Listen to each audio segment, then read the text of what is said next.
Oh, hello everyone, and I'm very excited to do this presentation about the Wolfpacks off South Africa's coast during World War II. Um, it would sound weird to say researching this was fun, but I got to learn a lot about all the ships that were sunk, as well as the U-boats, as well as see some faces.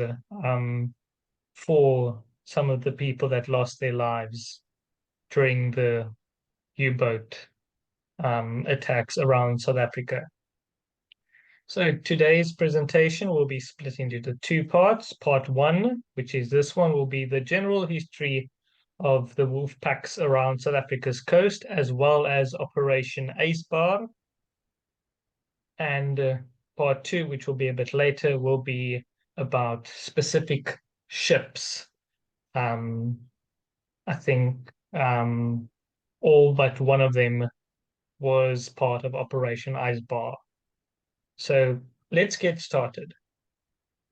So one of the most enduring images of the Second World War was, of course, the German U-boat.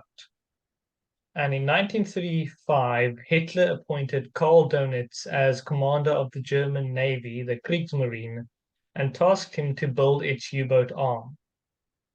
Donitz initiated the construction of a large fleet of medium-sized U-boats that could ensure the destruction of a merchant convoy.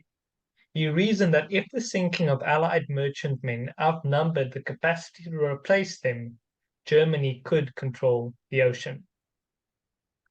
By the spring of 1941, the BDU, or Commander of the U-boats, had appreciated the fact that the Cape Town-Freetown convoy route would make an excellent target for a concentrated U-boat offensive.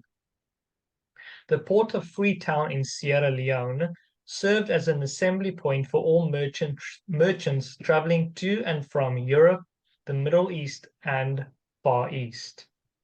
And here we have a map of a specific ship. I can't remember exactly which one that did the Cape Town Freetown route from the UK all the way to Singapore.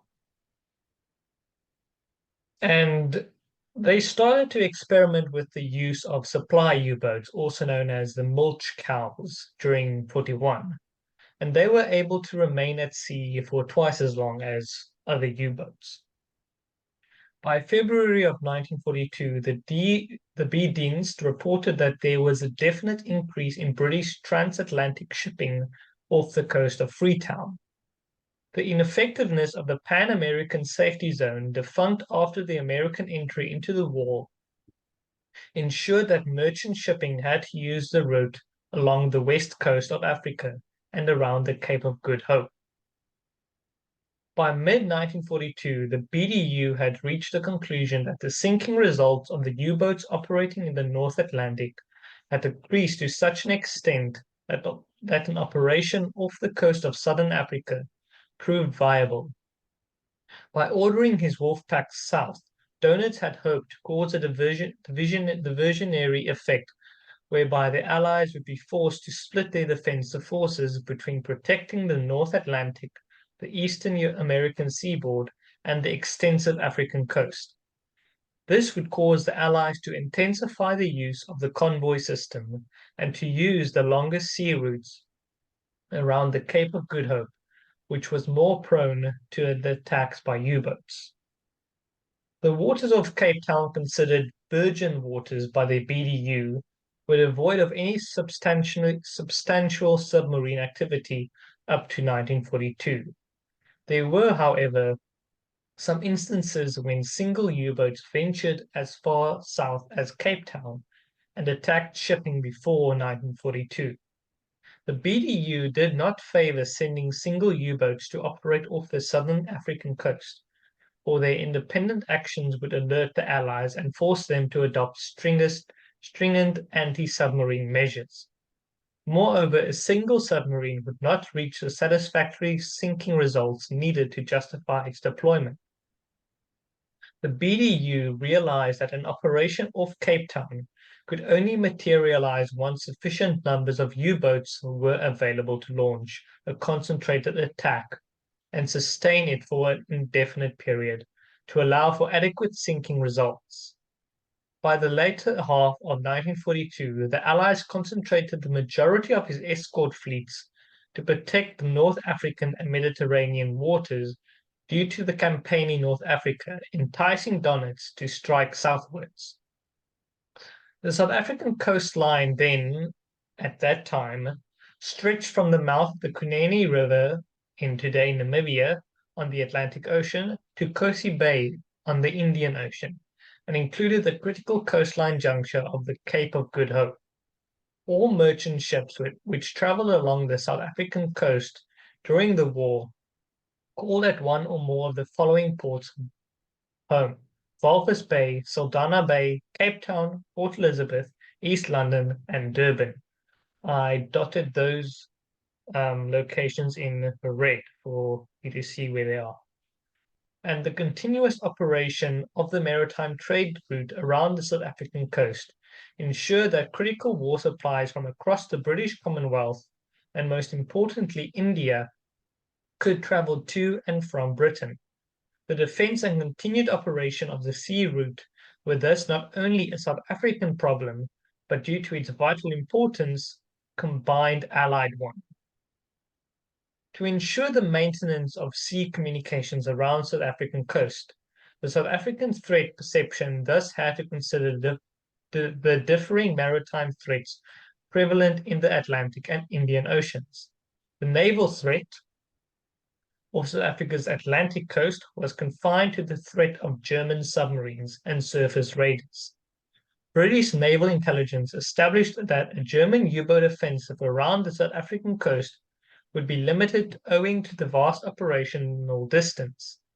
German surface raiders were also known to be operational in the South Atlantic. The maritime threat along South Africa's Indian Ocean coastline was confined to that of Japanese submarines and surface raiders operational in the area. The Japanese submarines were known to be operational as far south as the Mozambique Channel, and could thus threaten the merchant traffic off the eastern seaboard. The presence of Japanese surface raiders was also anticipated and could be bolstered by German submarines and surface raiders at certain times.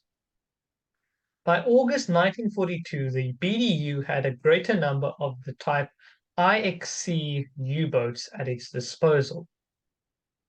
Donitz decided that 4 U-boats, U-68, captained by Merton, U-172, captained by Emmermann, U-504, captained by Puske, and U-156, captained by Hartenstein, would form the initial core of German Wolfpack, which was designated to strike the crucial blow at shipping in the waters off Cape Town. The subsequent U-boat operation, Operation Ijsbar, was aimed at the disruption and destruction of merchant shipping around Cape of Good Hope during October 1942. Donitz argued that the submarines were to remain in the operational area until the end of October. To achieve the necessary sinking results, it required to make this, the far-flung operation, a success. Thereafter, the Wolfpack would be relieved by a fresh batch of U-boats. During their voyage south, the Ijsbar boats traveled south independently to remain undetected. The U-boats were ordered to replenish their supplies from U-459 on 20 September at a position approximately 20 degrees south of the equator. While en route to rendezvous with U-459, U-156 sank the British troopship Laconia on 12 September. The Ijsbar boats were ordered by the BDU to assist in the rescue operation of the survivors. The U-boats were only dismissed from the rescue operation once it had become known that 2 French colonial boats had been dispatched to help with the relief operation. And here on the right-hand photo, you can see shuttle service from shipwrecked persons from the Laconia between U-156 in the foreground and U-507 in the background. On 16 September, U-156 was severely damaged by an indiscriminate Allied bombing attack, and the BDU was forced to recall the U-boat from Operation Icebar. The BDU immediately replaced U-156 with U-159 captained by Witte, because the latter was in the equatorial area, making its way to an operational area off the mouth of the Congo River. The Icebar boats rendezvoused with U-459 to the south of the Atlantic island of St. Helena between 22 and 24 September, where they successfully replenished their logistical supplies. The remainder of the U-boats' journey south occurred without incident, and the Icebar boats arrived off the coast of Cape Town during the first week of October 1942. On the night of 6 October 1942, U-172 managed to infiltrate his U-boat successfully into Cape Town's harbour roadstead, and after conducting a reconnaissance, found it to be empty of Allied merchant shipping. The BDU had decided that the Icebar attacks would commence on the night of 8 October, but after Emmerman's report, it was postponed until 10 October.